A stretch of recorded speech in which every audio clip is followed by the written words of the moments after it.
बीबी की दुआ लो लोगो, बीबी की दुआ लो लोगो, आओ बीबी की दुआ लो लोगो, आओ बीबी की दुआ लो लोगो। आओ माता करो बीबी की दुआ लो लोगो, आओ मातम करो बीबी की दुआ लो लोगो, आओ माता करो बीबी की दुआ लो लोगो। में शबीर में दुआ सुबह लो लोगो, में शबीर में दुआ सुबह लो लोगो, आओ मातम करो बीबी की दुआ लो लोगो। जब भी अब्बास की याद आए सकीना की तरह, अब्बास की याद आए सकीना की तरह, एक सूफी सी कोई मश्क उठा लो लोगों। एक सूफी सी कोई मश्क उठा लो लोगो, आओ मातम करो बीबी की दुआ लो लोगो। इश्रह ली सदरी वयस्सिर ली अमरी वहलुल उक़दतम मिन लिसानी यफ़क़हू क़ौली। इन्ना लिल्लाहि व इन्ना इलैहि राजिऊन।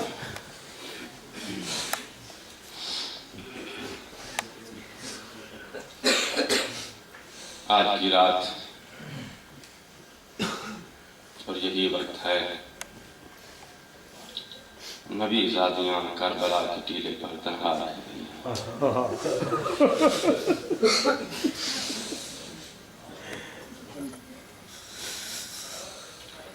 दुआ किया करो कि जिसके घर में पानी ना हो उस घर को आग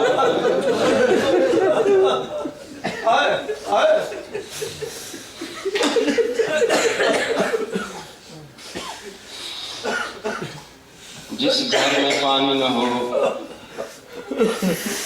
उस घर को आग ना लग जाए, और अगर खुदा न खास्ता आग लग जाए तो ऊपर से फिर सख्त आंधी ना चले।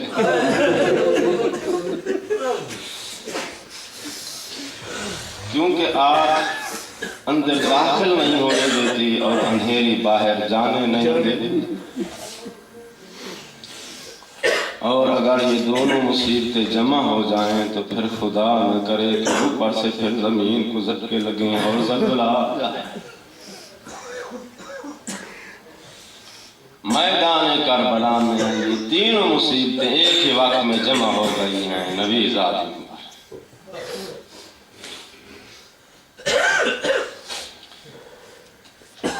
आज सर्दियों के दिनों में मुहर्रम के अयाम गुजरे हैं, लेकिन जब ये वाक़या पेश आया था तो देसी महीने के एतबार से 18 जेठ की तारीख थी। हाड़ और जेठ ये दो ऐसे महीने हैं गर्मी के, इन दो महीनों में गर्मी इतनी शदीद तरीन होती है कि हवा में नमी खत्म हो जाती है। इन दो महीनों में चीजें खुश्क होती हैं। अगर किसी गीली चीज को भी आग लगा दी जाए तो वो जल जाती है। मैं देहात का रहने वाला हूँ, मेरा अपना मुशाहिदा है।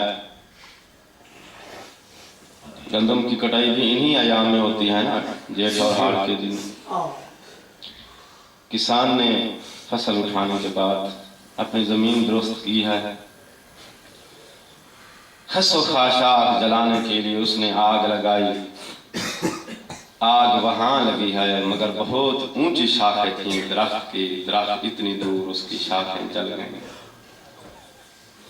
मैंने किसान से कहा कि दरख्त को तूने आग नहीं लगाई है, आग वहां किनारे पे लगी है और शाखें दरख्त की जल गई हैं। तो मुझे उसने समझाया कि ये जेठ की आग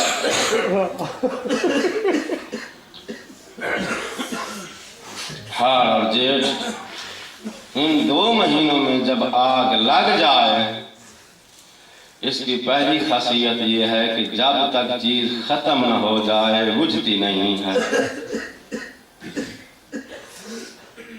और दूसरी खासियत इस आग की ये है कि लगती वहां है, असर वहां तलक करती है।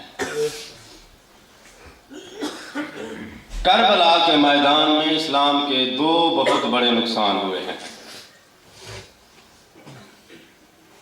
एक मेरे मजलूम में करबला इमाम हुसैन अलैहिस्सलाम का कत्ल, और दूसरा पाक बीबी ज़ैनब का चादर का उतर जाना। करबला के अंदर इस्लाम के बहुत बड़े नुकसान हुए हैं। आपने उलमाए आखिरीन से सुना है, मैंने भी इस किताब को पढ़ के बयान कर दिया है कि करबला में सुर्ख आंधी भी चली थी और जमीन को झटके भी लगे थे, जलजले भी आया है करबला के मैदान में। आज मुनासबत आपको बतला रहा हूं कि जमीन में जलजला किस वक्त आया है और सुर्ख आंधी किस वक्त चली है। 2 अजीम नुकसान हुए हैं इस्लाम के करबला के मैदान में, एक मेरे मौला का कत्ल, एक पाक बीबी की चादर का उतर जाना। जिस वक्त शिमर ने मेरे मौला का सर तन से जुदा किया, सुर्ख अंधारी चली है, जब ज़ैनब की चादर उतरी है तो फिर जमीन।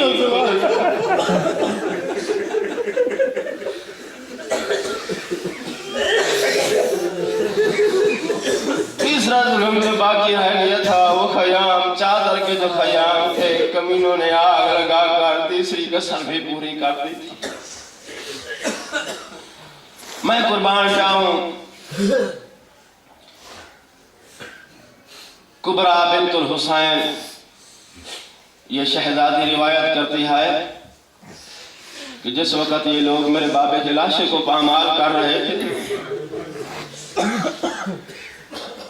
मैं दर खयाम पे ये मंजर देख रही थी, या इतने में फौजों ने हमारे खयाम को घेर लिया। मैं दौड़कर खयाम के अंदर आई, बीबियों को इतला की फौजी खयाम को घेर चुके हैं। बीबियों ने आवाज देकर कहा कोई अंदर दाखिल ना हो, हम नबी ज़ातियां हैं, तुमको सामान की जेवरात की लालच है, हम सामान उठाकर खुद बाहर फेंक देती हैं। किसी कमीने ने कुछ हया नहीं किया, फौजे खयाम के अंदर दाखिल हो गई। मेरा पढ़ना आसान है, तेरा सुनना आसान है। घर में मर्द मौजूद हो, कोई कमीना इंसान दक्कुल बाब न करे, दरवाजा खोलकर अंदर झाके, गैरतमंद मर्द गैरत से जिगर कबाब हो जाता है। पाक बीबी के खयाम के ना कोई दरवाजे थे, ना किसी ने दक्कुल बाब किया है, फकत झांके नहीं, फौजे नबी ज़ातियों के घरों में दाखिल हो।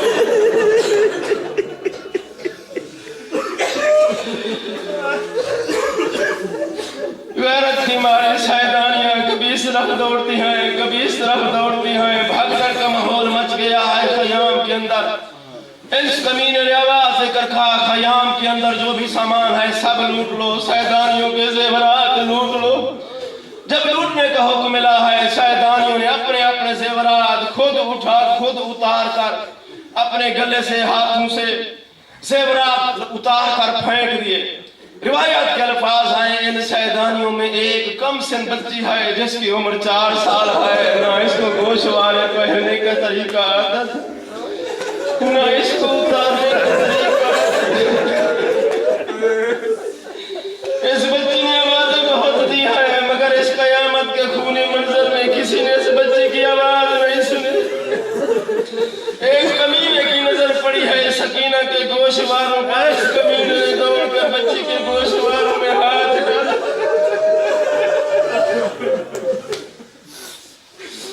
इंसान के चेहरे पर सबसे ज्यादा नाजुक तरीन और नफीस तरीन हिस्सा है ये कानों के ये हिस्से जिसमें ये गोशे डाले जाते हैं। इंतहाई नफीस तरीन हिस्सा है इंसान के चेहरे का। रिवायत के अल्फाज हैं, जिस वक्त इस कमीने ने बीबी के गोशवारों में हाथ डाला और बीबी कोशिश कर रही थी कि उतार कर फेंक दे, मगर नाकाम रही है। रिवायत के अल्फाज हैं, सादात गैर सादात मुझे माफ करना। आप में भी सारे औलाद बैठे होंगे, इंतहाई नफीस, इंतहाई नाजुक शहजादी का ये नाजुक हिस्सा कमीने ने गोशवारे भी उतार लिए और उसके कुंडे भी नहीं खुले थे।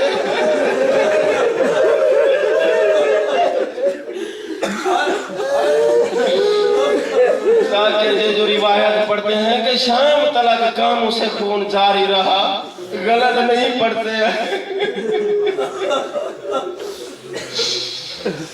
किताब के लफ्ज हैं, रिवायत का तर्जुमा है ये। जिस वक्त खयाम लूट चुके हैं ना, ये खयाम लूटने के बाद फिर शेमर ने मुनादी दी, अब खयाम में कुछ नहीं बचा है, शैतानियों की चादरें लूट लो।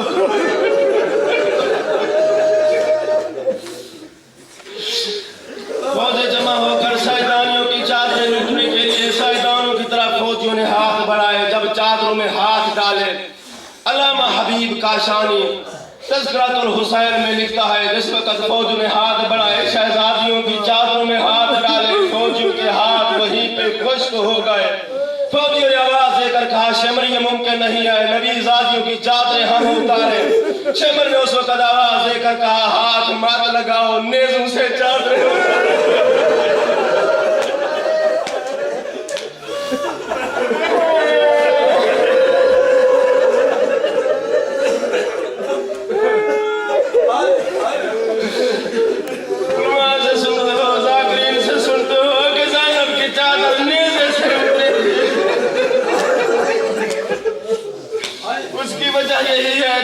नेज़ों से चादरें उतारी जाने लगी। मंजर ये था, चादर का एक टुकड़ा बीबी के हाथ में, दूसरा चादर का टुकड़ा नेज़े पर होता था।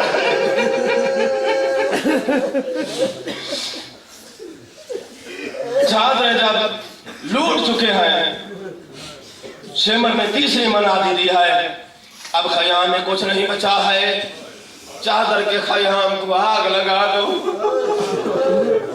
जिस वक्त आग लगाने की मुनादी हुई है ना, उस वक्त ये पहला मकाम है तारीख का, जब बीबी मजबूर हो गई है शेमर के साथ कलाम करने पर। कोई घंटे से ज्यादा वक्त नहीं गुजरा था जब बीबी ने शेमर को देखा था 12 ज़रबों के साथ, इसने मेरे आका हुसैन का सर एक घंटे के बाद तारीख ने वक्त ने मजबूर कर दिया शहजादी को। बीबी आवाज देकर कहती है, शेमर मैं नबी ज़ादी हूँ, तेरी मेहनत करती हूँ, तुम हमारी चादरें लूट चुके हो, खयाम न जलाओ, इसी से हम पर्दे का काम ले लेंगे। लोगों ने कुछ हया नहीं किया, नबी ज़ादियों के खैमों को आग लगा दी। जब खैमों को आग लगी है ना, ऊपर से सुर्ख आंधी चल रही थी, नबी ज़ादी की चादर लुटने की वजह से जमीन में ज़लज़ला आ चुका था। तारीख ये कहती है कि उस वक्त सैदानियां अपने बच्चे भूल गई थी। सादात करबला के मैदान में बिखर गई थी, जिस तरह के लाशें बिखरे हुए। 64 मस्तूर जमा होकर उस खैमे में आई, जिस खैमे में मेरा मौला इमाम ज़ैनुल आबिदीन करबला की रेत पर पड़े हुए थे। बीबी इमाम ज़ैनुल आबिदीन के करीब आई, आवाज देकर फरमाया, मेरा ज़ैनुल आबिदीन, ज़ैनुल आबिदीन बेटा, मैंने तुझे फर्श पे सुला के गई थी, तुझे रेत पर किसने सुला दिया? मेरे मौला के नीचे जो चमड़े का एक फिराश बिछा हुआ था, लोगों ने वो भी न छोड़ा, मेरे मौला के नीचे से वो भी खींच लिया। शहजादी करीब आई, आवाज देकर फरमाया, सज्जाद आंखें खोल मेरा मल्हा बेटा, मल्हा सो रहा है तो कश्तियां नहीं चलती।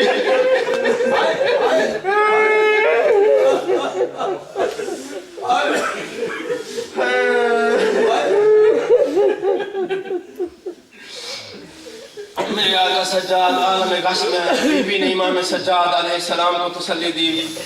तलियां मसलने के बाद अल्फाज है रिवायात के, मेरे मौला इमाम सज्जाद आलम गश में थे और बीबी तलियां मसल रही थी, मुंह से कोई धीमी सी आवाज आ रही थी। बीबी ने जब कान करीब किए तो यही आवाज आ रही थी, बाबा हाय शाम, बाबा हाय शाम। बीबी ने आवाज देकर कहा, सज्जाद बाबा आंखें खोल, शाम इमाम ज़ैनुल आबिदीन को जब होश आया, बीबी ने आवाज देकर फरमाया, सज्जाद तो वक्त का इमाम है, फूफी मसला पूछ रहा है। सैयद ने आवाज देकर फरमाया, फूफी अम्मा तू शरीयत का हर मसला जानती है, पता क्या मसला है? बीबी ने फरमाया, मेरे सर पे चादर नहीं और खयाम को आग लग चुकी है। फरमाया, फूफी अम्मा मसले का जवाब तू जानती है, फिर मुझसे क्यों पूछ रही है? बीबी ने हाथ जोड़कर फरमाया, मसला इसलिए पूछती हूँ, तू वक्त का इमाम है, इमाम अगर इजाजत दे दे तो मेरे लिए खयाम के अंदर जलकर मरना।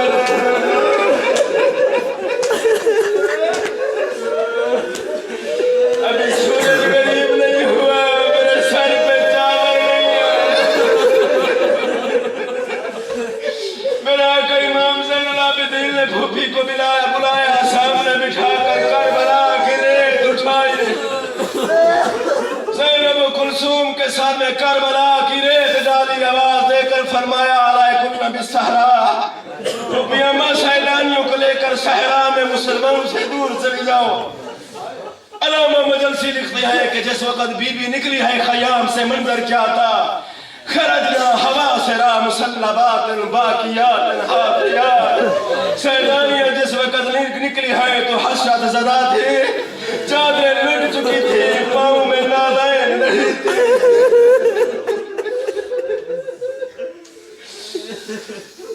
बीबी ने शहजादियों को जमा किया है। जमा करने के बाद करबला के एक टीले की ओट लेकर मुसलमानों से पर्दा बनाने के लिए सैलानियों को बिठाया। फरमाया, ज़ैनब कुलसूम रुकैया, तुम इन यतीम और बेवा सहारा बच्चों और खवातीन का ख्याल करो, मेरा सज्जाद जलते खैमे में। बीबी जलते हुए खैमे के करीब आई। हमीद इब्न मुस्लिम कहता है, मैंने देखा खैमे को आग मुकम्मल तौर पर घेर चुकी थी। बीबी करीब आई है, बड़ी जुर्रत के साथ कोशिश की, आग ने करीब नहीं आने दिया। मैंने कहा, बीबी जान से कीमती कोई चीज नहीं होती, खैमे में मत जाओ। गैरत की वजह से नबी ज़ादी ने मुझे कोई जवाब नहीं दिया। नबी ज़ादी खैमे के अंदर दाखिल हुई। कुछ देर के बाद मैंने देखा कोई ज़ईफ ना तवान जवान है, बीबी जिसको उठाने से कासिर है, पाँव जमीन पर घसीट रहे हैं। मुझ पर सैयद सज्जाद को बीबी ने उठाया हुआ, पत्थर की तरफ आवाज देकर अकबर का लाशा उठाना से।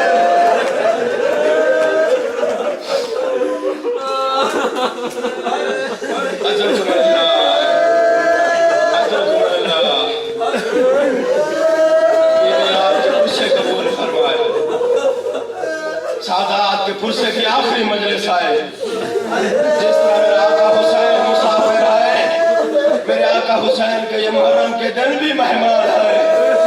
मेहमान भी चले गए, ये दिन मेहमान भी चले गए। करबला के अंदर मेहमान मारा गया, मेजबान लूट कर घर चले गए। सैयद सज्जाद को जब बीबी लाई है खजलते हुए खैमे से बाहर, आवाज देकर फरमाया, कुलसूम रुकैया, मेरी मदद करो। वो यतीम जिनका बाप जिनका भाई मैदान करबला में मेरे भाई हुसैन की नुसरत में मारा गया है, मेरा हक बनता है उन यतीमों को जमा करके मलाऊं। बीबी जनाब कुलसूम को लेकर सहराए करबला में बिखरे हुए यतीमों को जमा कर रही है। कोई यतीम आग से डरा हुआ, फौजों से डरा हुआ, कोई लाशों के पीछे छुपा हुआ था, कोई घोड़ों के पीछे छुपा हुआ था, कोई सहरा की तरफ दौड़ के जा रहा था। बीबी यतीमों को जमा करके लाई है, जमा भी कर रही है। बीबी ने देखा दो शहजादे हैं जिन्होंने बाहें गले में डाली हुई है, जमीन करबला पर गिरे हुए हैं। बीबी ने समझा कि शायद फौजों के डर से सहम गए हैं। बड़ी आहिस्ता के साथ बीबी ने उनको जगाने की कोशिश की। जिस वक्त शहजादों की बाहें गले से निकाली, मंजर क्या था? घोड़ों के सुमों की वजह से रुकैया की जोड़ी की फसली है।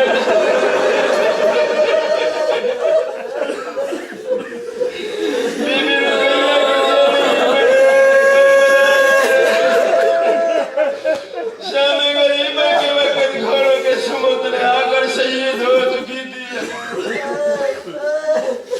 तारीख ये कहती है कि जिस वक्त खयाम को आग लगी है, फौजें दाखिल हुई है ना, सकीना के कुर्ते को आग लगी है, और जब बाल बिखरे हैं, बच्चे बिखरे हैं, खयाम से दूर निकले हैं, तो ये शहजादी आका हुसैन की भी खयाम से बच्चों के साथ बाहर निकली तो रे रो कर सहरा की तरफ जा रही है, बाबा बाबा के बहन कर रही है, कुर्ते को आग लगी हुई है। जाकरीन ये पढ़ते हैं कि हमीद इब्न मुस्लिम करीब आया है जिसने आग बुझाने की कोशिश की है। ऐसे नहीं है मेरे मोहतरम, बीबी खयाम से जब बाहर निकली है, कुर्ते को आग लगी है, बीबी बाबा बाबा के बहन कर रही थी, मदद के लिए बुला रही थी अपने बाबा को। इतने में शहजादी ने देखा कि कोई शायख है, अरबी लिबास में है, ये करीब आया, इसने आवाज देकर कहा, बच्ची घबरा नहीं, आ मैं तेरी आग बुझाऊं कुर्ते की। जब इसने आग बुझाने के लिए हाथ करीब किया ना, उस वक्त सकीना ने आवाज देकर कहा, मुझे हाथ मत लगाना, मैं हुसैन बादशाह, हम नबी ज़ादी आए,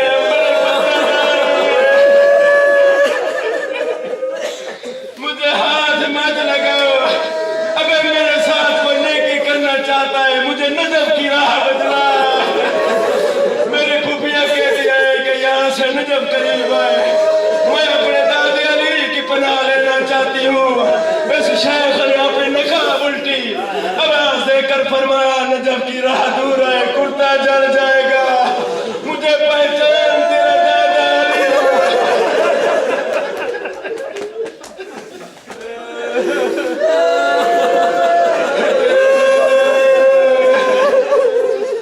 शहजादी अपने दादे के गले लग गई, मेरे मौला ने गोद में बिठाया, दाढ़ी चूम कर फरमाया, दादा अली, कुछ देर पहले जब मेरे बाबा को ज़रबे लग रही थी, मेरी फूफी आवाज देकर कह रही थी, बाबा अली मदद को। दादा अली उस वक्त कहाँ थे? फरमाया, मेरी शहजादी उस वक्त मेरे हुसैन का इम्तिहान था, मजबूर था, मैं मदद को नहीं आ सकता था, अगर चला आता मेरे बेटे के इम्तिहान में खलल आ जाता। बस यालमुल्लज़ीना ज़लमू यमुल मातम हुसैन Gayret mad